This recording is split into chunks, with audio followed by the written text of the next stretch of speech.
नमस्कार, आप देख रहे हैं खबर एक्सप्रेस। चलिए जानते हैं आज की 20 बड़ी खबरें। पीएम मोदी ने दिखाई मारुति सुजुकी की पहली इलेक्ट्रिक कार को हरी झंडी। प्रधानमंत्री नरेंद्र मोदी ने अहमदाबाद गुजरात में मारुति सुजुकी की पहली इलेक्ट्रिक कार ई-विटारा को एक्सपोर्ट के लिए हरी झंडी दिखाई। ये कार पूरी तरह भारत में बनी है और अब इसे यूरोप और जापान समेत 100 से ज्यादा देशों में निर्यात किया जाएगा। कार्यक्रम के दौरान पीएम मोदी ने लोगों को संबोधित करते हुए कहा कि आज मेक इन इंडिया में नया अध्याय जुड़ा है और अब विदेशों में चलने वाली इलेक्ट्रिक गाड़ियों पर भी मेड इन इंडिया लिखा होगा। ट्रंप की कॉल्स का पीएम मोदी ने नहीं दिया जवाब, बढ़ा तनाव। जर्मन न्यूज़पेपर फैस के दावे के मुताबिक अमेरिकी राष्ट्रपति डोनाल्ड ट्रंप ने टैरिफ को लेकर प्रधानमंत्री नरेंद्र मोदी को 4 बार कॉल किया, लेकिन पीएम मोदी ने एक बार भी बात नहीं की, जिससे दोनों नेताओं के बीच तनाव बढ़ गया है। रिपोर्ट के अनुसार ट्रंप की आक्रामक ट्रेड पॉलिसी और भारत को डेड इकोनॉमी कहने से मोदी नाराज हैं। पहले दोनों नेताओं के बीच अच्छे रिश्ते थे, लेकिन अब भारत अमेरिका के साथ व्यापार समझौते की बातचीत रद्द कर दी है और अमेरिकी प्रतिनिधि मंडल को नई दिल्ली आने से रोक दिया है। ट्रंप ने भारत पर कुल 50% टैरिफ लगाया है, जिनमें से 25% जुर्माने के तौर पर है, जो 27 अगस्त से लागू होगा।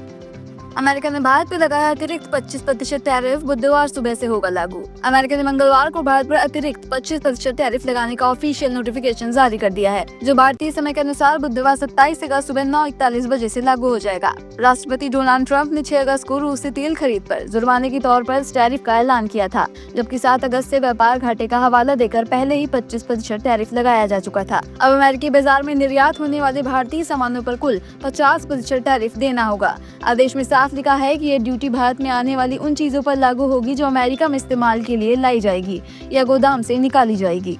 ट्रंप ने चीन पर 200% टैरिफ लगाने की दी धमकी। अमेरिकी राष्ट्रपति डोनाल्ड ट्रंप ने चेतावनी दी है कि अगर चीन ने अमेरिका को पर्याप्त मात्रा में मैग्नेट की सप्लाई नहीं की तो उनके आयात पर 200% तक टैरिफ लगाया जा सकता है। ओवल ऑफिस ने पत्रकारों से बातचीत के दौरान ट्रंप ने कहा कि वह चीन के साथ बेहतर रिश्ते चाहते हैं, लेकिन व्यापारिक तनाव अभी भी जारी है। उन्होंने कहा कि चीन के पास कुछ कार्ड है और हमारे पास भी हैं, लेकिन अगर मैंने अपने पत्ते खेल लिए तो चीन बर्बाद हो जाएगा। ट्रंप ने यह बयान साउथ कोरिया राष्ट्रपति ली जे-म्यूंग के साथ बैठक के दौरान दिया।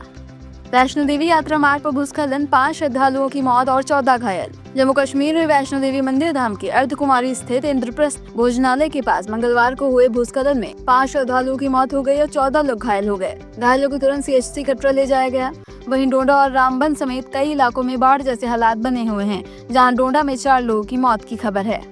गुजरात दौरे पर पीएम का भव्य रोड शो, महिला की मार्मिक तस्वीर वायरल। प्रधानमंत्री नरेंद्र मोदी 25 और 26 अगस्त को गुजरात दौरे पर थे। सोमवार शाम अहमदाबाद पहुंचने के बाद उन्होंने नरोडा से निकोल तक 3 किलोमीटर लंबा रोड शो किया, जहां सड़क पर दोनों तरफ खड़े लोगों ने उन पर फूल बरसाए। भीड़ में एक महिला ने सबसे ज्यादा ध्यान खींचा, जो हाथों में आरती की थाली लिए पीएम का इंतजार कर रही थी। जैसे ही पीएम करीब आए, महिला भावुक होकर रो पड़ी और उनकी आंखों में आंसू आ गए। इस मार्मिक तस्वीर ने वहां मौजूद सभी का दिल जीत लिया और वह अब सोशल मीडिया पर वायरल हो रही हैं। वडोदरा में गणेश प्रतिमा पर अंडे फेंकने से तनाव। वडोदरा शहर में पानीगेट इलाके में निर्मल पार्क युवक मंडल द्वारा स्थापित गणेश प्रतिमा पर 25 अगस्त की रात 3 बजे असामाजिक तत्वों ने अंडे फेंक दिए। इस घटना से शहर का शांत माहौल तनावपूर्ण हो गया। विष्णु हिंदू परिषद के वडोदरा महानगर मंत्री विष्णु प्रजापति ने आरोप लगाया है कि पुलिस की मौजूदगी पर भी ये घटना हो गई।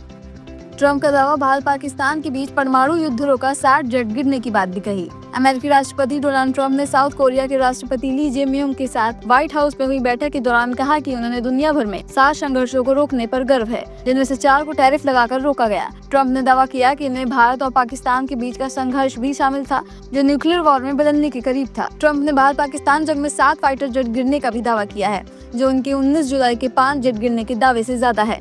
हालांकि उन्होंने ये साफ नहीं किया कि किसके जेट थे। शांति चाहते हैं तो युद्ध के लिए तैयार रहें, CDS जनरल अनिल चौहान। भारतीय chief of defence staff CDS general Anil Chauhan ने MP में रण संवाद 2025 में कहा कि भारत हमेशा शांति के पक्ष में खड़ा रहा है। हम एक शांति प्रिय राष्ट्र हैं। उन्होंने कहा कि ये मत भूलिए कि हम युद्ध विरोधी नहीं हो सकते। मैं एक लैटिन कोट रखता हूँ कि शांति चाहते हैं तो युद्ध के लिए तैयार रहें। मीराबाई चानू ने कॉमनवेल्थ वेट लिफ्टिंग चैंपियनशिप 2025 में जीता स्वर्ण। भारतीय वेट लिफ्टर मीराबाई चानू ने अहमदाबाद में आयोजित कॉमनवेल्थ वेट लिफ्टिंग चैंपियनशिप 2025 में स्वर्ण पदक अपने नाम किया। 31 वर्षीय चानू ने कुल 193 किलोग्राम वजन उठाकर ये उपलब्धि हासिल की। मीराबाई से पहले भी 2013, 17 और 2019 में इस चैंपियनशिप में स्वर्ण जीत चुकी हैं। कैंसर मरीजों के लिए सरकार ला सकती है किफायती बीमा योजना। कैंसर के मरीजों को बड़ी राहत देने के लिए सरकार किफायती बीमा योजना लाने की तैयारी कर रही है। राज्यसभा की याचिका समिति ने अपनी 163वीं रिपोर्ट में सुझाव दिया है कि कैंसर के मरीजों के लिए डायग्नोस्टिक पैकेज तैयार किया जाएगा। साथ ही कैंसर की जांच और स्क्रीनिंग की प्रधानमंत्री जन आरोग्य योजना जैसी प्रमुख सरकारी स्वास्थ्य योजनाओं से जोड़ा जाए। बिहार में वोटर अधिकार यात्रा के दौरान प्रियंका गांधी का हमला। बिहार में वोटर अधिकार यात्रा के 10वें दिन प्रियंका गांधी भी शामिल हुई और मधुबनी में सभा को संबोधित किया। उन्होंने कहा कि मोदी जी ने लोकसभा चुनाव में कहा था कि कांग्रेस वाले भैंस चुरा लेंगे, लेकिन असल में तो ये वोट चुरा रहे हैं। प्रियंका ने आरोप लगाया है कि बीजेपी सरकार ने रोजगार की चोरी की है, बड़ी कंपनियों की चोरी कर दोस्तों को दे दिया है और हर स्तर पर चोरी हो रही है। उन्होंने कहा कि वोट आपकी पहचान और नागरिकता का आधार है। अगर ये चोरी हो गया तो आपकी पहचान भी खत्म हो जाएगी। बाढ़ या आपदा जैसी स्थिति में भी मुआवजा नहीं मिल पाएगा, इसलिए अपने अधिकार की चोरी मत होने दीजिए। बी सुदर्शन रेड्डी ने कहा कि मैं नक्सल समर्थक नहीं, संविधान ही मेरी विचारधारा है। विपक्ष के उपराष्ट्रपति पद के उम्मीदवार बी सुदर्शन रेड्डी ने सोमवार को साफ कर दिया कि वे नक्सल समर्थक बिल्कुल नहीं हैं और भारत का संविधान ही उनकी विचारधारा है। रेड्डी ने कहा कि सलवा जुडूम पर सुप्रीम कोर्ट का फैसला माओवादियों के पक्ष में नहीं था और अगर ऐसा होता तो अब तक उसे चुनौती दी जा चुकी होती। एनडीटीवी से बातचीत में उन्होंने कहा कि चुनाव में समर्थन के लिए प्रधानमंत्री समेत सभी सांसदों और मंत्रियों को पत्र लिखेंगे और आंध्र प्रदेश के सीएम चंद्रबाबू नायडू से भी संपर्क करेंगे।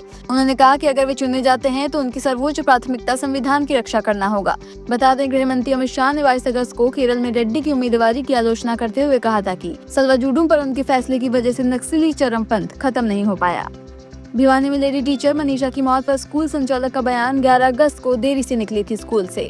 हरियाणा के भिवानी में 19 वर्षीय लेडी टीचर मनीषा की मौत मामले में अब प्ले स्कूल संचालक रोहित दहिया ने चुप्पी तोड़ी है। उन्होंने बताया है कि मनीषा आम दिनों में 1:30 बजे स्कूल से निकल जाती थी, लेकिन 11 अगस्त को बच्चों का टेस्ट होने के कारण करीब आधा घंटे लेट हुई और 1:58 पर अकेली स्कूल गेट से निकली। मनीषा 9 जुलाई से 5,000 रुपए महीने के वेतन में इस स्कूल में पढ़ा रही थी और उसे पहली सैलरी मिलने वाली थी। आर्थिक स्थिति कमजोर होने के चलते उसने पढ़ाई जारी रखने के लिए एक नौकरी की थी और नर्सिंग कॉलेज में दाखिले की तैयारी कर रही थी, लेकिन 11 अगस्त को घर से निकली मनीषा वापस नहीं लौटी और 13 अगस्त को उसकी लाश खेतों में मिली।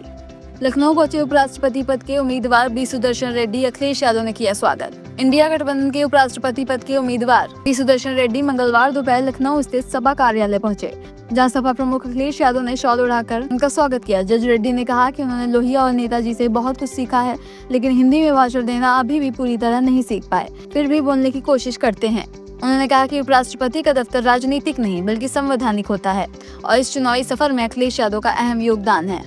बिहार कैबिनेट की बैठक में 26 प्रस्ताव मंजूर। किसान सलाहकारों की सैलरी बढ़ी। बिहार कैबिनेट की मंगलवार को हुई बैठक में 26 प्रस्तावों को मंजूरी दी गई है। किसान सलाहकार योजना के तहत वित्त वर्ष 2025-26 से किसान सलाहकारों को मानदेय 13,000 प्रति माह से बढ़ाकर 21,000 प्रति माह कर दिया गया है। इसके अलावा राज्य के 6 जिलों में नया औद्योगिक क्षेत्र बनाने की अनुमति दी गई है और विकलांग लोगों के बीच स्वरोजगार व उद्यमिता को बढ़ावा देने के लिए 10.25 करोड़ की स्वीकृति दी है। गुरुवायूर श्री कृष्ण मंदिर तालाब में शुद्धिकरण अनुष्ठान, गैर हिंदू ब्लॉगर पर केस दर्ज। गुरुवायूर श्री कृष्ण मंदिर के तालाब में शुद्धिकरण अनुष्ठान किया गया। ये कदम तब उठाया गया है जब गैर हिंदू फैशन इन्फ्लुएंसर जैस्मीन जारफ का तालाब में पैर धोने वाला वीडियो सामने आया। मंदिर प्रशासन ने बताया कि तालाब में वीडियो बनाना पूरी तरह प्रतिबंधित है और जैस्मीन ने नियमों का उल्लंघन किया है। उनके खिलाफ पुलिस ने शिकायत दर्ज कर ली है। दरअसल 20 अगस्त को जैस्मीन ने तालाब में पैर धोते हुए एक रील बनाई थी और इसे सोशल मीडिया पर पोस्ट किया था, जिसके बाद मंदिर प्रशासन और भक्तों ने इसका विरोध किया। हरदोई में बीजेपी विधायक श्याम प्रकाश ने जगत गुरु रामाभद्राचार्य पर की टिप्पणी, विवाद के बाद मांगी माफी। संत प्रेमानंद महाराज और जगत गुरु रामाभद्राचार्य के बीच विवाद खत्म होने के बाद मंगलवार को हरदोई की गोपा मऊ में बीजेपी विधायक श्याम प्रकाश इस मामले में कूद पड़े। उन्होंने एक्स पर पोस्ट कर रामाभद्राचार्य के संस्कृत अध्ययन को झूठा बताते हुए पूछा कि अंधे होकर संस्कृत का अध्ययन कैसे किया और उन्हें सबसे बड़ा जातिवाद बताया। इसके अलावा उन्होंने महिलाओं को चादर ओढ़ने की परंपरा को व्यभिचारी की श्रेणी में आने वाला बताया। ये पोस्ट वायरल होते ही विधायक की जमकर आलोचना और ट्रोलिंग शुरू हो गई। बढ़ते विवाद के बीच श्याम प्रकाश ने यू टर्न लेते हुए नया पोस्ट लिखकर माफी मांग ली। औरैया तहसील में बंदर ने कराई नोटों की बारिश, 28,000 लूट ले गए लोग। उत्तर प्रदेश के औरैया जिले के बिधूना तहसील में मंगलवार दोपहर एक अनोखा नजारा देखने को मिला, जब एक बंदर ने नोटों की बारिश कर दी। दरअसल एक किसान 80,000 रुपए लेकर रजिस्ट्री कराने तहसील पहुंचा था और बैग डिग्गी में रखकर वकील से बात करने लगा। तभी बंदर बैग निकालकर पेड़ पे चढ़ गया और वहां से नोट फेंकने लगा। नोटों की बरसात होते ही लोगों की भीड़ जुट गई और रुपए लूटने लगे। किसान को सिर्फ 52,000 रुपए ही वापस मिले, जबकि 28,000 लोगों ने लूट लिए। पूरे घटनाक्रम का वीडियो भी सामने आया है। बरेली में धर्म परिवर्तन का भाडाफोड़, मदरसे में 4 लोग गिरफ्तार। बरेली में धर्म परिवर्तन का बड़ा मामला सामने आया है, जहां एक मदरसे में लोगों का पहले ब्रेन वॉश किया जाता था और फिर धर्म बदलवाकर मुस्लिम लड़कियों से उनका निकाह करा दिया जाता था। अलीगढ़ की एक महिला की शिकायत पर पुलिस ने FIR दर्ज कर जांच शुरू की तो बुरी सच्चाई सामने आई। इसके बाद पुलिस ने धर्मांतरण कराने वाले 4 लोगों को गिरफ्तार कर लिया है। ये थी आज की 20 बड़ी खबरें। ऐसे ही और खबरों को जानने के लिए हमारे चैनल को सब्सक्राइब करें, लाइक करें और शेयर करें। धन्यवाद।